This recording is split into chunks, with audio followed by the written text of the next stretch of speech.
What is up, everybody? Ryan here. Hey, welcome to our Reflections podcast. I want to do one more episode on my retreat I just went on. So in case you didn't hear previous episodes, I went on a 5-day retreat up into the mountains of Colorado on the western side. And it was like a 5-day silence and solitude.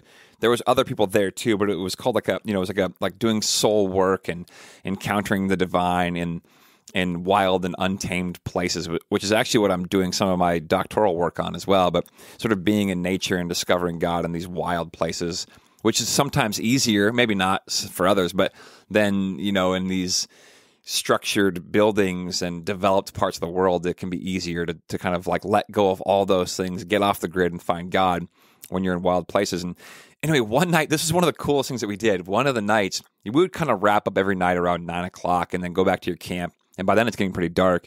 And then we were out tenting, so you get in your tent and go to sleep.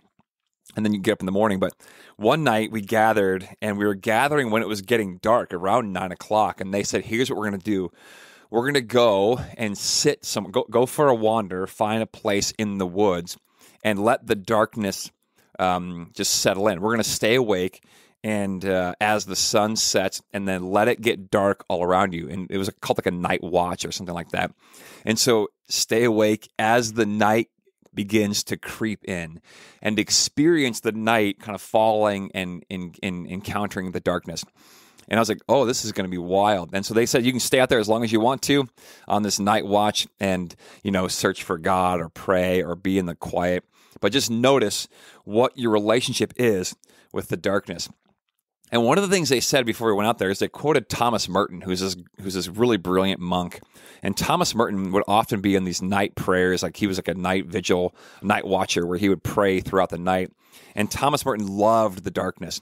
And I don't know if he loved it, but he said that he sort of felt the presence of God more at night, more strongly at night than during the day. And they quoted, he said this, Thomas Merton says, I've seen the day and the night is better.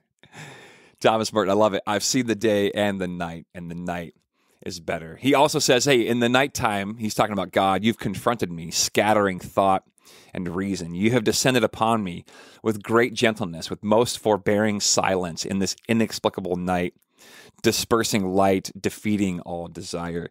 So he had this like love relationship with the night, but it was also a bit of tension because the night and the darkness, if you're really out in real darkness, which we rarely encounter any longer because we're inside, we can turn on and off light switches at whim. But to be outside in the utter darkness. And so for me, I walked out to this one little spot that I'd found earlier on that was under this great big tree and near a little stream. And I wanted to be under the trees because the moon was so bright and brilliant. It kind of lit up a lot of the night, but I wanted to be under trees where it would be really, really dark. And it was incredible because I noticed a couple things right away. One is that as the night began to fall and as darkness began to kind of wrap itself around me, which is what it felt like. It felt like darkness was kind of just wrapping itself around me. I didn't feel afraid. And, they were saying, hey, you might be afraid, so there's a couple of things you can do to kind of ease your fear. And I didn't know what to expect, but I didn't feel any fear at all. I just felt like the darkness kind of wrap around me, almost like this blanket. And I noticed that I wasn't afraid. And then also I noticed this, as I was laying there under this tree, as the darkness came, in many cultures and in places and throughout time, people have viewed the dawn as new life and beginnings and these kinds of things. And they've also seen the night, the evening, and darkness coming as kind of the end and a metaphor for death or dying or the end of the journey. And I began to experience in that moment, anyway, the darkness like that. I was like, oh, this is like a practice for the end of my own life. I'm only 44, and so hopefully, God willing, I have many more decades to come. But there's a part of me that even now at 44 doesn't want to die. And maybe you resonate with that, or is maybe a bit afraid of dying. And so I'm trying to, as a 44-year-old man, to embrace all along the way ways of like practicing letting go. I'm not practicing dying literally. I'm just meaning like letting go along the way so that when it comes time for me to die, I'll be more ready to kind of let go. And so in the night, what came to me was this idea of practicing letting go. Because look, darkness it can be ominous.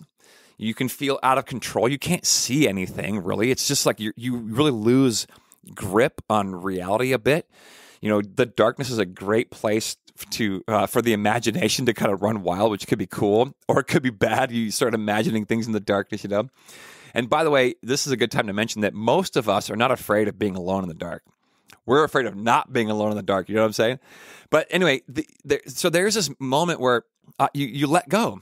You're like, hey, I'm out here. I cannot control nature. I can't control the sun setting. I cannot control the darkness coming over me. So I'm going to let go. And in a very small way, practice letting go and even preparing in this way, this metaphorical kind of, I know it's poetic, but the night coming, the end of the day, which is symbol for the end of life and me letting go and embracing whatever it is to come, and the mystery beyond death as well. And so in that night, I didn't feel afraid. And I guess you could say I felt God in this very sort of specific way or poetic way, that I just felt very much at peace with the darkness wrapping itself around me. I could hear the river going nearby. I could see some of the stars. The moon was behind me.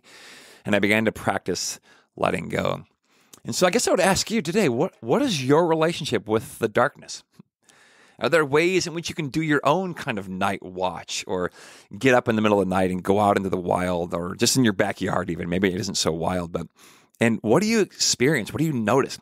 Can you find God there? Like Thomas Merton said, I've seen the day and the night is better. And that guy, Thomas Merton, he felt the presence of God more tangibly in the night. And I wonder if it's not because you have to let go in the darkness. You can't control what you see, what you think, and what you experience, because you can't see anything. And so today, may you know the mystery and the wonder of God that's oftentimes found, at least for Thomas Merton and for myself last week, that it's found in the darkness. And may you be ready and be prepared. And may you practice this idea of letting go of the things in our life that we cling to so desperately in order to prepare for the great and final one day, hopefully, God willing, down the road. But this idea of letting go of our very lives. All right, love you guys. Peace.